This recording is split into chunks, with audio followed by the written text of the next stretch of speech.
गंगा जल मिलाओ, यानी गोमूत्र मिलाओ, गोअर्क मिलाओ, और उससे स्नान किया तो उनके पैरों में दर्द नहीं हुआ। फिर बोला अभी मत करो, 3-4 दिन के बाद वापस चालू हुआ। तो शरीरे जर्जरी भूते व्याधिग्रस्ते कलेवरे औषधम जानवी तोयम वैद्यो नारायणो हरि ही। इसीलिए कई बार क्लिनिक के पे लिखा रहता है आई ट्रीट ही क्योर्स। तो असली वैद्य नारायण है, हरि है, और असली जो औषधि है वो जानवी तोयम गंगा जल है। तो गोमूत्र में गंगा है। और अगर आप पीने के घड़े में, मटके में एक बूंद गोमूत्र डालें तो आप पानी पीते तो आप जय गंगा मैया बोल के पी सकते हैं। श्रील प्रभुपाद कहते हैं ना, जस्ट बाय रिमेम्बरिंग गंगा मैया एंड जमुना मैया we get purified. Krishna consciousness is all about consciousness. तो वो विषय है। तो आप कहीं भी रहो, शहर में रहो, गांव में रहो, अमेरिका में रहो, आप गाय से जुड़ सकते हैं अगर आप डेली हमारे हर रोज के उपयोग में अगर गाय के उत्पादनों का भी प्रयोग करें। हम स्नान करते हैं आयुर्वेद के हिसाब से, पहले तेल लगाना है, अभ्यंग करना है, फिर स्नान करना है। हम साबुन से जो बचा कुचा तेल है शरीर का वो भी निकालते हैं। तो प्रभु जी तो गोबर गोमूत्र लगाते हैं, लेकिन आप कम से कम उपटन लगा सकते हैं जो मुल्तानी मिट्टी, गोबर, नीम का पत्ता से बनता है। तो वैसा अगर हम करेंगे तो हम गाय से जुड़ सकते हैं।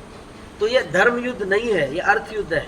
कंज्यूमर प्रोडक्ट्स कितने हजारों हजारों करोड़ों का मार्केट है। अगर हम गाय से जुड़े, अगर गोबर का कीमत 10 रुपया किलो आया, गोमूत्र का 10 रुपया लीटर आया, सब शांति दूत टोपी वाले भी गोभक्त बन जाएंगे। ये अर्थ युद्ध है। और जैसे गांधी जी ने बोला be the change you want to see. अगर हम हर एक कोई गौ माता से जुड़े अपने परिस्थिति से, कैसे? पहला चीज, जब हम अभी भी मैंने देखा आप लोग में से कोई आए ना तो कोई प्लास्टिक वेफर खाया उधर नीचे फेंक दिया। यहाँ गाय चरती है।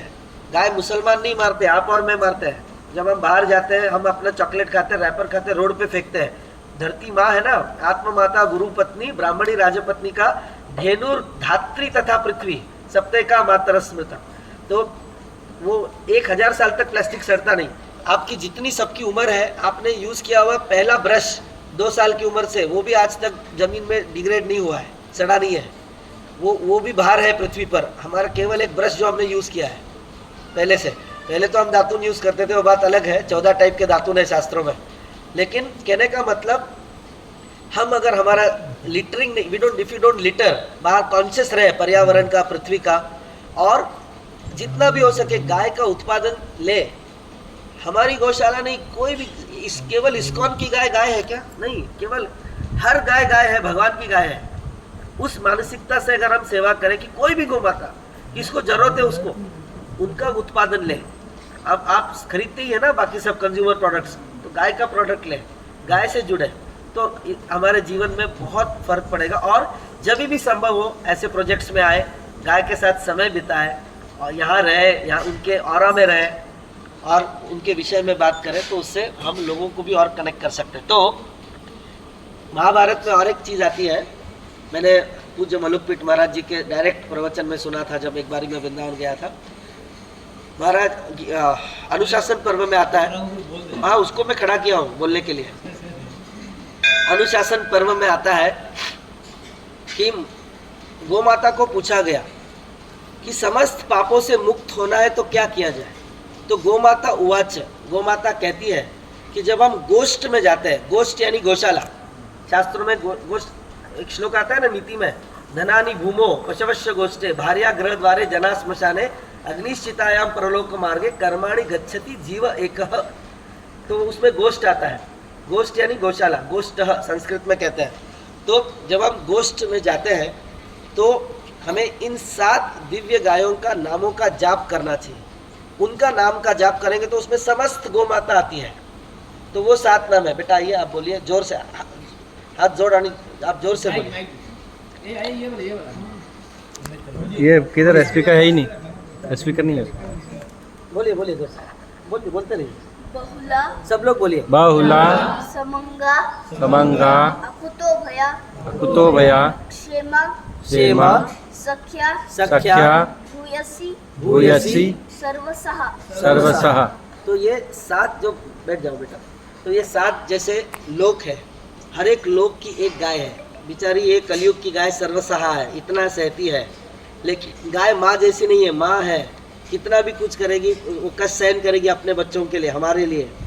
तो जो हमारे प्राणों का पोषण करती है वो माँ है। बचपन में माँ हमारे प्राणों का पोषण करती है। धरती माँ है क्योंकि हमारे अनाज देके हमारे प्राणों का पोषण करती है। वनस्पति जगत में तुलसी को माँ कहते हैं और गौ माता है क्योंकि वो हमारे प्राणों का पोषण करती है। तो ऐसे अलग अलग लोक में अलग अलग गायों के अलग अलग उपचार जो है, जो रस उनको जो उपहार है, उपचार नहीं, दूध, गोमूत्र, गोबर, दही, घी, उनका अलग अलग लोकों में अलग अलग महत्व है, वो विस्तार का विषय है। तो इसीलिए कभी भी हम ये गौशाला में जाते हैं तो ये 7 नाम हमको याद करने हैं। और आप लोग, हम अंत करेंगे, हम 2 मंत्र का पाठ करेंगे। आपको मैं कई बार इधर 108 गौ माता के नाम का यज्ञ करता हूँ, तो हम 108 नाम सब मिल के चैंट करते हैं। कभी संभव होगा तो वो भी करेंगे। तो केवल गौ माता के 108 नाम उनके सानिध्य में हम उनकी कृपा प्राप्त करने के लिए करते हैं। तो आप, हम लोग 2 मंत्र का जाप करेंगे और अंत करेंगे। आप लोग हमारे पीछे बोलिए। ओम सुरभ्ये नमः। ओम सुरवे नमः। ओम सुरभ्ये नमः। ओम सुरवे नमः। ओम सुरभ्ये नमः। ओम सुरवे नमः। गोम गोभ्यो नमः। ओम गोभ्यो नमः। गोम, गोभ्यो means on to the cows. गोम गोभ्यो नमः। ओम गोभ्यो नमः। गोम गोभ्यो नमः। ओम गोभ्यो नमः। जय गौ माता की जय। जय। श्रील प्रभुपाद की जय। जय। गौर प्रेमानंद। हरि हरि। हरे कृष्ण। धन्यवाद प्रणाम। मजा कर दिया स्पीकर। हरे कृष्णा हरे कृष्णा हरे कृष्णा। आवाज़ आ रही? तो अभी हम लोग ब्रेकफास्ट लेंगे। ब्रेकफास्ट के बाद और उसके बाद में हम लोग प्रसाद लेंगे, लंच प्रसाद। लंच के बाद में ब्रश होगा ना आपके पास? हाँ, तो सभी लोग गाय की सेवा करेंगे, ब्रशिंग। ओके, उसके बाद जो मन में आए वो करेंगे। हरे कृष्णा। गाय धो सकते हैं, ब्रश कर सकते हैं और ब्रश भी कर ले, लेकिन अपने हाथ भी काले करेंगे तो और अच्छा है, ज़्यादा आपको बेनिफिट होगा। आपका ट्रेन कितने बजे का लास्ट निकलने का? ट्रेन कितने बजे? तो जी 5 लोगों ने कौन सा तय किया, लिख के दिया था कौन सा ट्रेन था? आपको ही पूछ रहा हूँ, कौन सा ट्रेन पकड़ना है आपको? 5:50। तो 4:15 को आपको निकलना है। और 4:15 को लास्ट है अपना, जैसे आउट होने का, तभी हम लोग वहाँ पे आराम से बैठ सकते हैं। क्योंकि अगर ट्रेन आप लेट जाते हो तो ट्रेन भी फुल हो जाता है, आपको खड़े खड़े 2 घंटा खड़ा रहना पड़ेगा। इसलिए पहले जाके बैठने के लिए आपको 15 मिनट पहले वहाँ पर पहुँचेंगे तो ट्रेन खड़ी रहेगी। वो अगर मिस हो गई तो अगली ट्रेन 7 बजे, तो जहाँ हमें बदल करना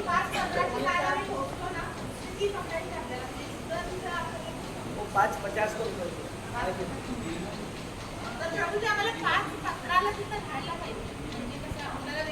प्रॉब्लम होता है। 5:15 को पहुँचने के लिए आपको कम से कम 4:30 को निकलना है, बराबर ना? 4:30 मतलब 4:35 नहीं, 4:30 आएगा तो 5:20 हो जाएगा।